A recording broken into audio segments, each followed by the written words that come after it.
Continuamos en Señal Informativa y agradecemos la visita en el estudio del secretario del Trabajo en el Estado, Héctor Pizano Ramos. Con él vamos a platicar de lo que fue este 2016 y por supuesto las expectativas en lo que todo mundo asegura será un 2017 muy complicado, y suponemos entonces que también en lo que tiene que ver con el empleo y los derechos laborales será un año complejo.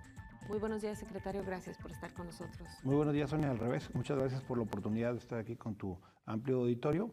Un año difícil, desde luego. Así también planteaba el 2016. Recordarás, cuando cerramos 2015, veíamos difícil el 2016. Afortunadamente, Jalisco pudo salir adelante con buenos números. Ayer todavía veíamos algunos anuncios del tema de comercio exterior. El tema del empleo, pues, se superaron los 108,000 empleos nuevos registrados. El tema del Producto Interno Bruto, en fin.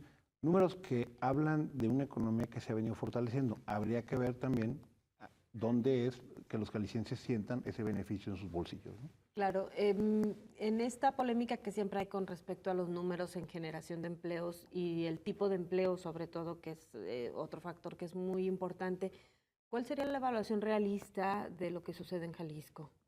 Yo te podría decir primero, Sonia, que hay dos factores por los que Jalisco tenía un comportamiento típico positivo de lo que está pasando en el país, porque habría que comparar la situación de Jalisco en el entorno nacional.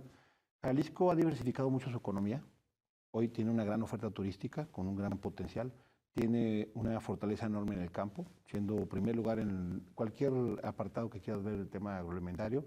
En el tema de la innovación, en el tema de la inversión, como se ha venido generando en Jalisco, en virtud de un panorama de paz laboral que genera condiciones propicias para que quienes tienen su inversión la permanezcan y quienes no busquen invertir, nos ha traído ese gran número de empleos que recordarás que nuestra meta eran 76,000 empleos. Entonces, la verdad es que superó la expectativa.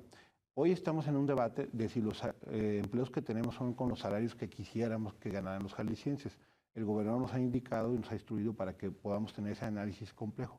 Sin embargo, te podría decir que según los últimos números que le reportaba el director nacional del IMSS, estamos hablando de que los empleos que se han creado en este país en este último año, el 86% son permanentes. Eso es importante. Han superado el tema de los 2 a 3 salarios mínimos como un salario con el que se están registrando como mínimo. Esto habla bien de lo que está dando, y recordaremos que se buscaría, obviamente, tener un valor agregado para que lo que ganen los jaliscienses realmente represente una remuneración suficiente para mantener una familia. No hemos llegado al punto que todos deseamos, sin embargo, sí tenemos que decir que para nosotros es muy positivo que los empresarios sigan creyendo en Jalisco y sigan generando sus empleos en Jalisco, y que, insisto, esta diversificación y sobre todo este crecimiento en las diferentes regiones de Jalisco nos da la posibilidad de pensar que aún con un panorama difícil en 2017 podamos seguir creciendo. Hay sobre todo en algunos sectores del empleo donde hay más dudas acerca de la calidad de los mismos, que podríamos hablar de algunas maquiladoras, de la industria electrónica, que de pronto pues tiene condiciones un poco severas para sus trabajadores. Por eso para nosotros fue muy importante crear el distintivo de buenas prácticas laborales para, en conjunto con el Consejo de Cámaras Industriales de Jalisco, Sonia, hacer una revisión puntual y de la mano irnos acompañando para revisar en qué condiciones está desempeñando el trabajo en Jalisco, y buscar de alguna manera también motivar y premiar a quienes están superando esos temas que tú con toda oportunidad estás señalando, de que buscamos que se trabaje con buenas condiciones, con buenos salarios, con buenas prestaciones, y que vayamos más allá en incentivos como tienen que ver la inclusión laboral para personas adultos mayores y personas con discapacidad, que dicho sea de paso, Sonia, una vez más Jalisco en el 2016 fue la entidad que llegó en primer lugar a colocar a más personas adultas mayores y con discapacidad en un empleo en el país. Y eso habla de un empresariado jalisciense solidario y responsable. En el tema del campo, que es un tema también muy delicado, recordarás, estamos trabajando para hacer este padrón de jornaleros que nos permita ver las condiciones en que están viviendo, no solamente trabajando, porque si tú ves el registro, son un gran número de empleos registrados en el Seguro Social, 81,000, pero nosotros creemos que tenemos casi más de 200,000 personas trabajando en el campo y necesitamos ver si cuentan. Si estaremos hablando de más de 100,000 que no tendrían seguridad social, derechos, ¿no? Y que tenemos viendo que aunque sean trabajos temporales, se cree que no deben de tener todas esas condiciones, y no. Por eso nosotros, de la mano del Consejo Agropecuario y de los propios presidentes municipales, estamos trabajando en un padrón que nos permita tener esa radiografía y también prever temas tan importantes como sería el tema de la educación, la vivienda y la salud, para estas personas que hoy están haciendo del campo jalisciense un gran emporio y un tema importantísimo en la producción, pero que podría estar generando condiciones no tan iguales como las que queremos. Y la otra parte en lo que tendría que ver con las cifras es cuál es la necesidad y cuál es la que se está atendiendo, ¿no? Así es, hoy por ejemplo tenemos que buscar un equilibrio porque hay una gran demanda de trabajo en el campo, sí, tenemos una especie de déficit enorme, por eso está llegando gente de Oaxaca, de Michoacán, de Guanajuato, de Chiapas a trabajar aquí. Nosotros no estamos en el esquema de que cerrar la frontera, lo que sí tenemos que ver es primero si hay mano de obra jalisciense que puede trabajar en el campo y que estuviera desempleada para buscar ordenar en el propio esquema de producción y que hoy estamos también ante un fenómeno posible de que el año que entra vengan muchos connacionales de regreso a Jalisco en mayor número de lo que estábamos recibiendo y que necesitamos tener una política pública que pueda absorber esa capacidad de trabajo y sobre todo darles condiciones de desarrollo porque ese es un compromiso de los que nos marcó el señor gobernador desde que se dio el resultado que todos conocemos en el país del norte. Héctor, había muchas expectativas con respecto a la desindexación del salario mínimo, con respecto a la legislación en nuestro país. Sin embargo, era muy difícil que esto cambiara radicalmente en cuanto al monto del salario. Luego vemos, se acaba de publicar en el Diario Oficial el salario y bueno, pues sigue siendo una cantidad que por supuesto no le alcanzaría a nadie para vivir, que son 2,000 y tantos pesos. Lo que tú bien señalas, primero, la desindexación se da a partir de la iniciativa que presenta en el 2014 Enrique Peña Nieto, señor presidente, se aprueba, ya pasamos a ese proceso en los congresos locales y en el federal, hoy ya quitamos esa atadura del salario a todo lo demás, le podría dar una vida propia que represente lo que en la ley dice. Hoy tú sabes que la canasta en el menor de los casos estaría entre 89 y 90 pesos, según los datos a nivel nacional, y sin embargo el salario apenas está sobre 80. Pero hay que decirlo, de 73 crecimos con un 3.5 de inflación, más el 4 pesos directos, que hay que también señalarlo, es el aumento que ha tenido más importante de recuperación en los últimos casi 30 años. Sin embargo, no es suficiente y el salario es un referente muy importante porque si seguimos manteniendo nuestra legislación, que el salario debe ser esto, que una familia pueda tener lo suficiente para su casa, pues el salario no lo representa. Y creo que en eso hay un convencimiento general. Creo que es un primer paso de muchos que se tendrán que dar para que el salario mínimo que se pague en este país sea suficiente. Y por eso yo recobraría las palabras del señor gobernador en una feria del empleo donde señaló que él buscaría que ojalá el salario mínimo del que hablábamos hace unos meses al final de su sexenio estuviera sobre el doble, porque apenas así sería suficiente. Y sobre los cambios que vienen en la legislación laboral, sobre todo en lo que tiene que ver con justicia laboral, ¿qué es lo que se puede esperar?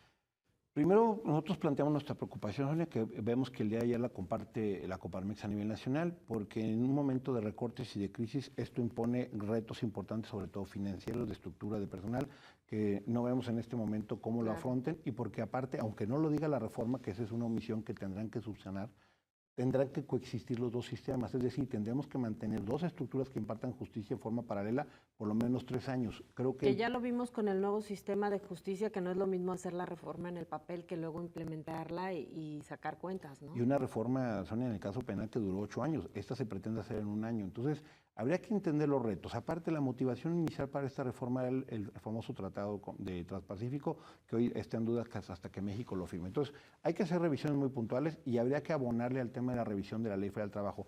¿Quién imparte la justicia? No es tan trascendente como con qué ley le impartas. Y la Ley Federal del Trabajo no se ha reformado en 46 años y hemos hecho una serie de propuestas para hacer más ágil la impresión de justicia, con elementos sobre todo de aprovechar la tecnología y que le dé certeza tanto a patrones como a trabajadores y a los propios abogados de que la impresión de justicia tendrá esa la celeridad que se requiere para darle certeza, seguridad a ambas partes. Hoy, hay que decirlo, el tema de la justicia laboral, tanto individual como colectiva, es un tema de seguridad nacional que a veces se le pasa de noche en nuestro esquema legislativo por la importancia que revisten el tema de las inversiones, del trabajo y obviamente de la tranquilidad de las familias. Que tendría que tener la misma importancia que cualquiera de las materias que hay en el tema de impartición de justicia. Entendiendo ¿no? solamente que los problemas de materia laboral trastocan familias, trastocan el modus vivendi del sustento, van más allá de asuntos entre particulares, trastocan una unidad económica que le da sustento a varias familias. Entonces, por eso es importante que mantengamos las fuentes de trabajo abiertas, con oportunidades, y por eso yo celebro en Jalisco ese acuerdo que permanece entre patrones y trabajadores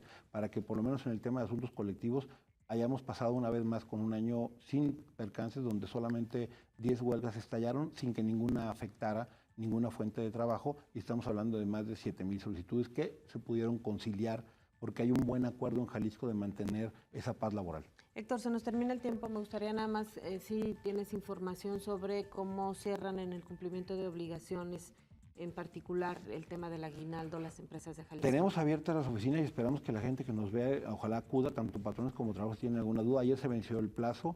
Estamos planteando, según la propia Coparmex, que el cumplimiento de las empresas superaría entre el 80 y el 90%. Sin embargo, una sola empresa que no le paga a un trabajador el aguinaldo, que ya se ganó, genera un conflicto. El año pasado intervenimos en más de 120 asesorías y 25 asuntos directos. Este año, hoy, ya estábamos atendiendo personas que desgraciadamente no les han cubierto el aguinaldo, ya no digamos en parcial, no se les ha cubierto. Estaremos estos días tratando de conciliar con las partes y si no, aplicando sanciones.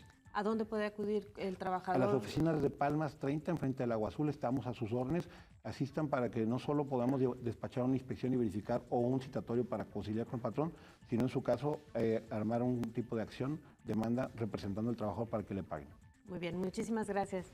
Gracias, Sonia, gracias por invitarnos. Gracias, felices fiestas. Héctor Pizano, secretario del Trabajo en el Estado. Nosotros hacemos una pausa, regresamos, tenemos más información.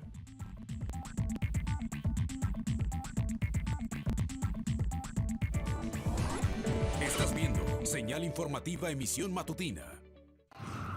Encontraste series. ¿Te imaginas vivir por una semana en un lugar desconocido totalmente solo? A las